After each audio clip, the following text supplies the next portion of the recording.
আমার রান্নাঘরে আজকে নিয়ে এসেছি ভেটকি মাছের ঝাল। আমি চেষ্টা করি তোমাদেরকে সবসময় একটা হালকা রোজকার রান্না দেখানোর, যাতে যারা নতুন রান্না করছো তাদের সুবিধে হয়। তো কিভাবে আমি এই ভেটকি মাছের ঝালটা রান্না করি সেটাই তোমাদের সাথে শেয়ার করছি। দেখো, এইভাবে একটু মাখা মাখা একটু ঝোল রেখেছি। প্রথমে নিয়ে নিয়েছি মাছ। তো এখানে একটা ভেটকি মাছকে 3 টুকরো করা হয়েছে। টমেটো, ধনেপাতা আর পেঁয়াজ আর কাঁচা লঙ্কা একসাথে পেস্ট করে নেব। টমেটোটাকেও পেস্ট করে নেব। প্রথমে আমি মাছটাকে নুন হলুদ মাখিয়ে নিচ্ছি। প্রথমেই আমাদের কাজ হচ্ছে মাছটাকে ভাজা, সেজন্য নুন হলুদ মাখিয়ে 10 মিনিট একটু রেখে দেব, দিয়ে এটাকে তেলের মধ্যে কড়া করে ভেজে নেব। তো ভালো করে নুন হলুদটা মাখিয়ে নিতে হবে মাছে, কোনো জায়গাটা যেন বাকি না থাকে। এবার একটা কড়াই বসিয়ে দিয়েছি, কড়াইটা গরম হয়ে গেছে, এর মধ্যে দিয়ে দিচ্ছি সর্ষের তেল। সর্ষের তেলটা গরম হলে পরে তারপরে মাছটা দিতে হবে। যদি গরম না হওয়া অবধি যদি তেলের মধ্যে মাছ দিয়ে দাও, মাছটা ভেঙে যাবে। সেই জন্য গরম হয়েছে কিনা একটু দেখে নিই, উপর দিয়ে একটু তাপ হলেই বুঝতে পারবে তেলটা গরম হয়ে গেছে। এবার একে একে মাছগুলো দিয়ে দিচ্ছি। মাছটাকে একটু কড়া করে ভেজে নেব, যেহেতু ঝোল করব। মাছ ভাজার সময় দেখে নেবে খুব বেশি মাছ যেন ভাজা কড়া না হয়ে যায়। ওপরটা একটু ব্রাউন ব্রাউন হলেই নামিয়ে নিতে হবে।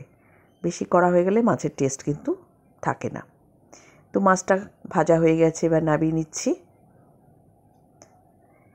দেখো, মাছটা ভাজা হয়ে গেছে। এবারে আমি এই তেলের মধ্যে দিয়ে দিলাম দারচিনি আর দিয়ে দিলাম এলাচ। এখানে তেলটা বেশি ছিল বলে একটু কমিয়ে নিয়েছি। এবার দিয়ে দিলাম কাঁচা লঙ্কা আর পেঁয়াজ বাটা। কাঁচা লঙ্কা পেঁয়াজ বাটা দেওয়ার পর এখানে দিয়ে দিলাম আদা রসুন পেস্ট।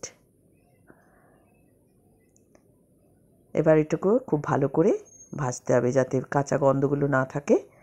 এবার মশলাটাকে খুব ভালো করে কষিয়ে নেওয়ার জন্য আর তাড়াতাড়ি হওয়ার জন্য দিয়ে দিলাম একটু নুন। নুনটা দিলে কি হবে, পেঁয়াজটা তাড়াতাড়ি ভাজা হয়ে যাবে। এবার এর মধ্যে দিয়ে দিচ্ছি পেস্ট করে রাখা টমেটো। টমেটোটাকেও দিয়ে দিলাম যাতে টমেটোরও কাঁচা গন্ধ না লাগে। এবার এইটাকে মশলাটাকে ভালো করে কষাতে হবে। এর মধ্যে একটু মশলা দেব। দিয়ে দিচ্ছি জিরে গুঁড়ো, হলুদ,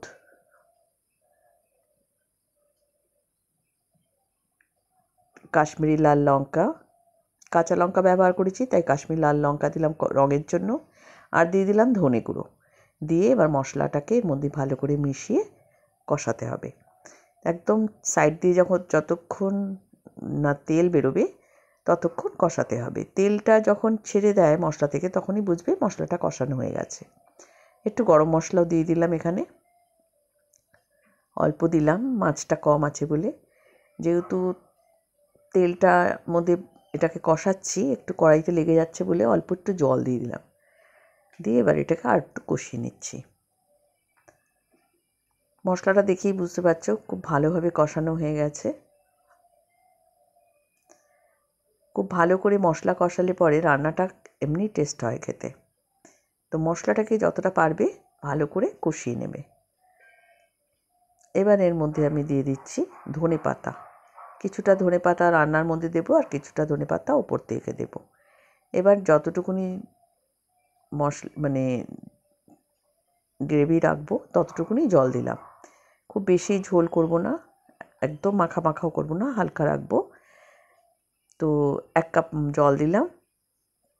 জলটা ফুটে উঠলে পরে এবার এর মধ্যে দিয়ে দিলাম মাছ ভাজাগুলো। মাছ ভাজাটা দিয়ে একটু ফুটিয়ে নেব 2 মিনিট।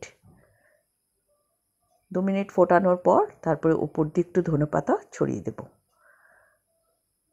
শীতকালে এক দিন মনে হয় একটু ভালো কষানো মাছ খাই, কষানো মাছের ঝোল, তখন এইভাবে বানাবে। মাছের ঝাল খেতে খুব ভালো লাগে।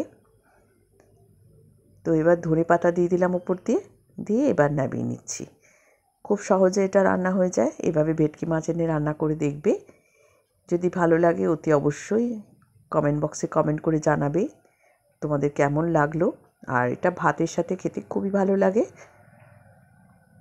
ভিডিওগুলো ভালো লাগলে অতি অবশ্যই লাইক শেয়ার করতে ভুলো না। সাবস্ক্রাইব করে রেখো নতুন নতুন ভিডিও পাওয়ার জন্য।